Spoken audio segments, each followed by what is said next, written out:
سردیوں کی وہ ایک خاص قسم کی رات تھی جب راولپنڈی اور اسلام آباد کے درمیان فاصلے دھند میں گھل کر ختم ہو جاتے ہیں۔ مائکرو فون کے سامنے لگا ہوا نیلا لیمپ جل رہا تھا اور اسٹوڈیو کے شیشے کے پار مارگلا کی پہاڑیوں کا سایہ گہری سیاہی میں ڈوبا ہوا تھا۔ میرا نام داؤد ہے۔ میں اسلام آباد کے ایک نجی FM ریڈیو اسٹیشن شہر کی صدا 101 پر رات کی شفٹ کرتا ہوں۔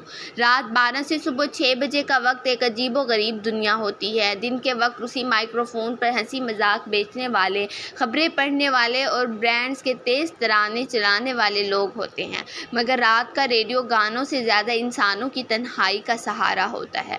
رات کو لوگ محض موسیقی سننے کے لیے فون نہیں کرتے، وہ دراصل اپنی خاموشی کسی اجنبی کی آواز میں رکھ کر تھوڑی دیر کے لیے اپنے اندر کا بوجھ ہلکا کرنا چاہتے ہیں۔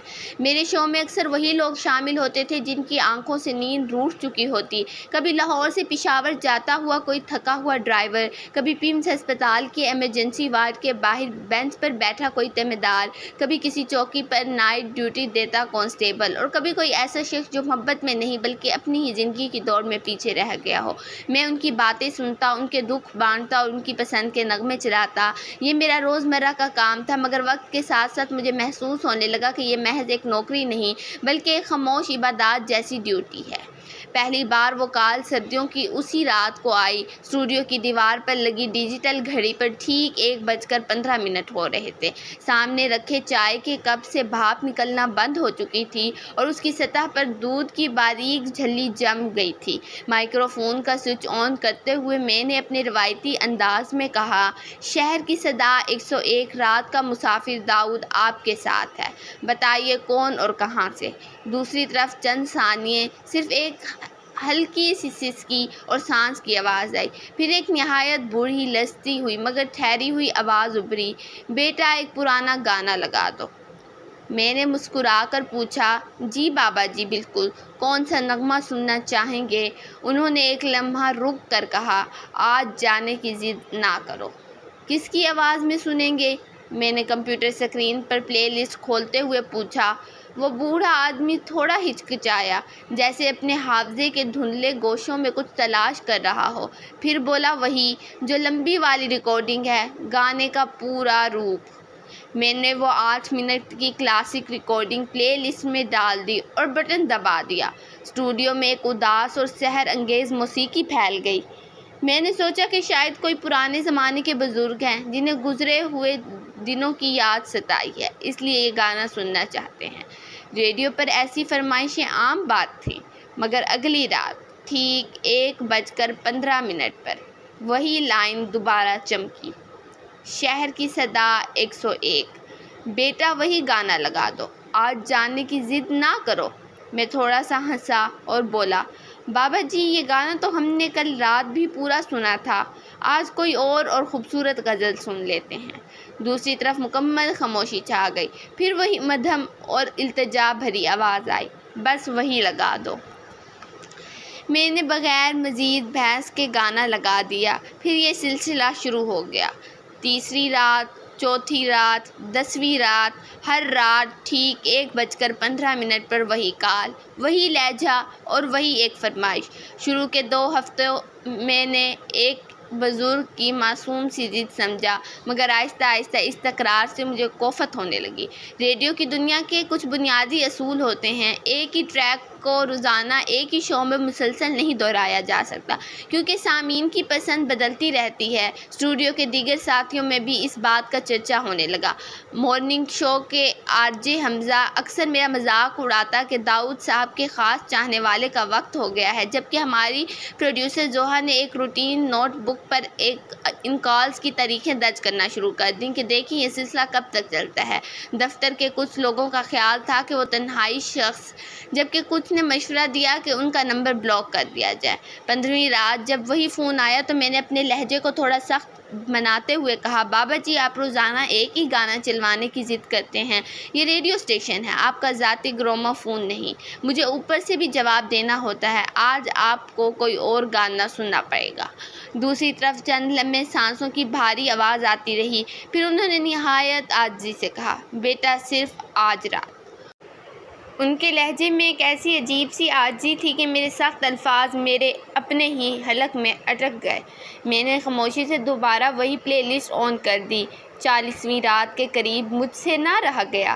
میں نے گانا آن کرنے سے پہلے پوچھا، بابا جی آخر اس ایک ہی نغمے میں ایسی کیا بات ہے؟ آپ روز رات کو ٹھیک اسی وقت یہ کیوں سننا چاہتے ہیں؟ کوئی پرانی یاد جڑی ہے اس سے؟ فون پر ایک طویل خاموشی چھا گئی، اتنی طویل کہ مجھے لگا شاید وہ کال کاٹ چکے ہیں۔ میں ابھی ڈائلر دیکھنے ہی والا تھا کہ ان کی آواز آئی، یاد؟ ہاں بیٹا، بس یہ گانا چلا دو، مہربانی ہوگی۔ ان کے اس ایک لفظ مہربانی میں اتنی گہری تھکن تھی کہ میں دوبارہ کوئی سوال نہ کر سکا۔ 9ویں ہفتے کے آغاز میں اسٹیشن مینیجر نے مجھے اپنے کیبن میں بلا لیا۔ اس وقت صبح کے 6:30 بج رہے تھے۔ میری آنکھیں جاگنے کی وجہ سے لال تھیں اور میں چائے کے آخری گھونٹ بھر رہا تھا۔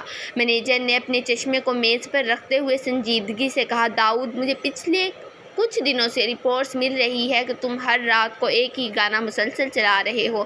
یہ ہمارے اسٹیشن کا معیار خراب کر رہا ہے، پالیسی کے خلاف ہے۔ کیا مسئلہ ہے؟ میں نے صفائی دینے کی کوشش کی۔ سر، ایک بہت بزرگ سامع ہیں، روز اسی وقت فون کرتے ہیں، بہت تنہا معلوم ہوتے ہیں۔ مینیجر نے فائل بند کرتے ہوئے کہا، ہم یہاں کوئی سماجی بہبود کا ادارہ نہیں چلا رہے، یہ ایک کمرشل ریڈیو ہے۔ اگر وہ روز فون کرتے ہیں تو ان کا نمبر بلاک کرو۔ آج رات سے یہ گانا دوبارہ نہیں چلنا چاہیے۔ میں نے خاموشی سے سر جھکا دیا اور کیبن سے باہر آ گیا۔ لیکن اس رات جب گھڑی پر 1:15 ہوئے اور فون کی سرخ بتی جلی تو میرا ہاتھ خود بخود ریسیور کی طرف بڑھ گیا۔ میں اس نمبر کو بلاک نہ کر سکا۔ کچھ فیصلے انسان عقل سے نہیں، دل کی مجبوری سے کرتا ہے۔ میں نے کال اٹھا کر بس اتنا کہا، بابا جی گانا تیار ہے، اب سے کچھ دیر میں چل جائے گا۔ دوسری طرف سے ایک نہایت باریک آواز آئی، جیتے رہو بیٹا۔ پھر موسم بدلنے لگا۔ سردیوں کا زوال شروع ہو چکا تھا اور راتوں کی ہوا میں ہلکی سی نمی آ گئی تھی۔ 100ویں رات بھی گزر گئی۔ 120 راتیں۔ میں اسٹوڈیو میں معمول سے کچھ دیر پہلے پہنچ گیا۔ ڈیجیٹل کلاک کی سرخ بتیوں پر نظریں جمے 1:15 کا انتظار کرنے لگا۔ ٹھیک وہی وقت فون ہوا۔ فون کی رنگ بجی۔ میں نے مسکرا کر مائک سنبھالا۔ شہر کی صدا 101، داؤد بول رہا ہے، بابا جی آپ کی فرمائش تیار ہے۔ مگر اس بار دوسری طرف سے وہ شناسا لرزتی ہوئی بوڑھی آواز نہیں تھی، ایک خاتون کی آواز تھی جو سخت ضبط کے باوجود لرز رہی تھی۔ آپ داؤد صاحب ہیں؟ میں چونک کر سیدھا بیٹھ گیا۔ جی، میں داؤد ہوں۔ آپ کون؟ میں سارہ بول رہی ہوں۔ میں ان بزرگ کی بیٹی ہوں جو روز آپ کے شو میں فون کرتے تھے۔ میرا دل کسی نامعلوم خدشے سے دھک سے رہ گیا۔ میں نے آہستہ سے پوچھا، بابا جی کی طبیعت تو ٹھیک ہے؟ دوسری طرف چند لمحوں کے لیے سسکیوں کی آواز آئی۔ پھر اس نے خود پر قابو پاتے ہوئے کہا، وہ آج صبح ہم سے جدا ہو گئے۔ اسٹوڈیو کا ماحول اچانک بالکل ساکت ہو گیا۔ مائکرو فون کی حساسیت ایسی تھی کہ شاید میرے دل کی دھڑکن بھی ریکارڈ ہو رہی تھی۔ میں کچھ کہنا چاہتا تھا مگر الفاظ نے زبان کا ساتھ چھوڑ دیا۔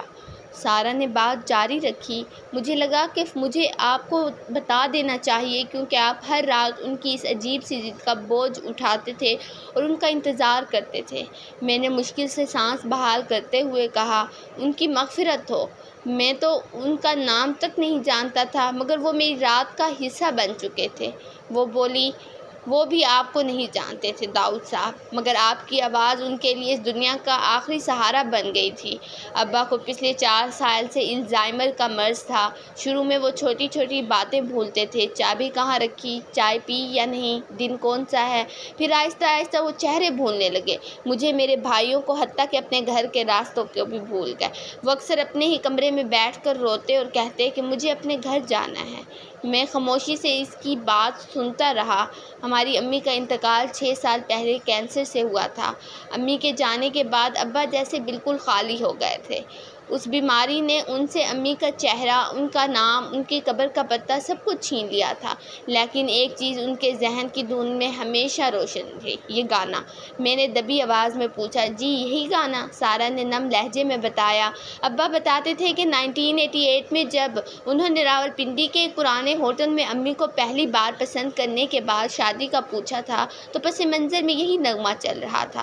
امی نے شرما کر چائے کی پیالی پکڑتے ہوئے بس اتنا کہا تھا، اپنے گھر والوں کو بھیج دیں۔ ابا کہتے تھے کہ وہ جملہ ان کی پوری زندگی کا سب سے بڑا حاصل تھا۔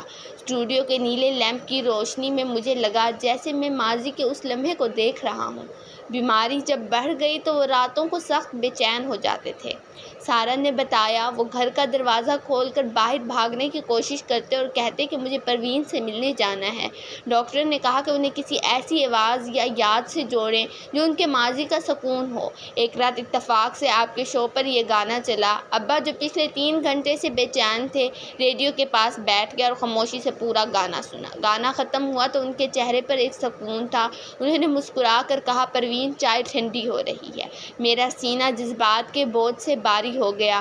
اس رات کے بعد سے وہ روز رات کے اس وقت کا انتظار کرتے۔ ان کو اپنا نام یاد نہیں رہتا تھا، مگر 1:15 کا وقت ان کے ذہن پر نقش ہو گیا تھا۔ وہ مجھے فون ملا کر دیتے، میں کال ایپ سے جوڑتی اور فون ان کے ہاتھ میں دے دیتی۔ گانا سننے کے ان 8 منٹوں میں وہ مریض نہیں رہتے تھے، وہ پھر سے وہی 1988 کے جوان انسان بن جاتے تھے جو اپنی محبت کے ساتھ بیٹھا ہو۔ سارہ نے تھوڑا رک کر کہا، آپ نے کئی بار انہیں ڈانٹا، منع کیا، لیکن پھر بھی ان کی التجا مان لیتے تھے۔ مجھے معلوم ہے کہ ریڈیو کے اصولوں کے خلاف تھا، مگر آپ کے دیے ہوئے وہ 8 منٹ ہمارے گھر میں ابا کی زندگی کے آخری روشن لمحے تھے۔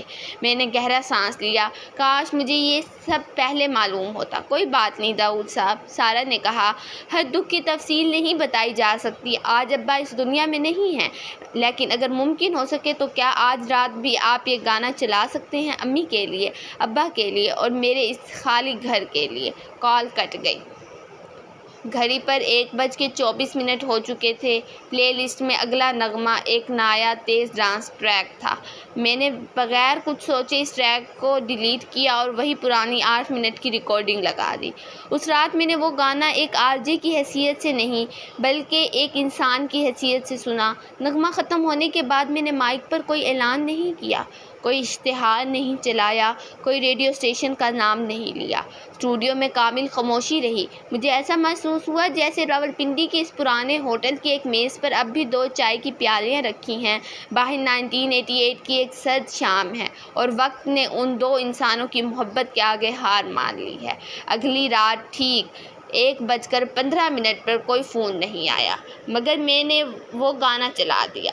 پھر اس سے اگلی رات بھی، اس کے بعد بھی۔ 3 دن بعد اسٹیشن مینیجر نے غصے میں مجھے پوچھا، یہ کیا ڈرامہ ہے داؤد؟ اب تو وہ کال بھی نہیں آتی، پھر بھی تم وہی ایک ہی ٹریک چلا رہے ہو۔ میں نے مائک کے اسفنج کو دیکھتے ہوئے سکون سے کہا، سر یہ اسٹیشن کی ایک نئی غیر تحریری پالیسی ہے۔ کون سی پالیسی؟ اس نے ابرو اچکا کر پوچھا۔ رات کے 1:15 پر اس شہر کی تنہائیوں کو 8 منٹ کا سکون دینے کی پالیسی۔ وہ مجھے کچھ دیر گھورتا رہا، پھر بغیر کچھ کہے کیبن سے باہر نکل گیا۔ شروع میں کچھ سامعین کے میسج آئے کہ نیا گانا چلائیں، روز روز ایک ہی موسیقی کیوں بجائی جاتی ہے، مگر وقت کے ساتھ ساتھ ایک عجیب تبدیلی آئی۔ ایک رات گجر خان کے قریب سے ایک کانسٹیبل کی کال آئی، داؤد بھائی میں نائٹ پیٹرولنگ پر ہوتا ہوں۔ جب یہ گانا شروع ہوتا ہے تو گاڑی سائڈ پر روک کر کچھ دیر کے لیے آنکھیں بند کر لیتا ہوں، پتہ نہیں کیوں، مگر دل کا بوجھ ہلکا ہو جاتا ہے۔ ایک رات پیمز ہسپتال سے ایک لیڈی ڈاکٹر نے میسج کیا، رات کی شفٹ کی تھکن میں جب یہ 8 منٹ کا نغمہ بجتا ہے تو لگتا ہے کوئی ہمارے لیے دعا کر رہا ہے۔ لوگوں کی وجہ معلوم نہیں تھی اور میں نے کبھی بتائی بھی نہیں۔ وہ نغمہ اب ان بزرگ کی امانت تھا جن کا نام مجھے بعد میں سارہ کے ایک میسج سے معلوم ہوا تھا، افضل صاحب، سابق اکاؤنٹنٹ وابڈا، اور ان کی اہلیہ پروین۔ بیماری نے افضل صاحب سے ان کی یادداشت، ان کی پہچان، ان کے بچوں کے نام اور ان کی ادویات تک چھین لی، مگر وہ ایک نغمہ نہ چھین سکی، کیونکہ کچھ محبتیں دماغ کے خلیوں میں نہیں، روح کی گہرائیوں میں نقش ہو جاتی ہیں۔ آج اس بات کو کافی عرصہ گزر چکا ہے، میں اب بھی ہر رات ٹھیک 1:15 پر وہی گانا چلاتا ہوں۔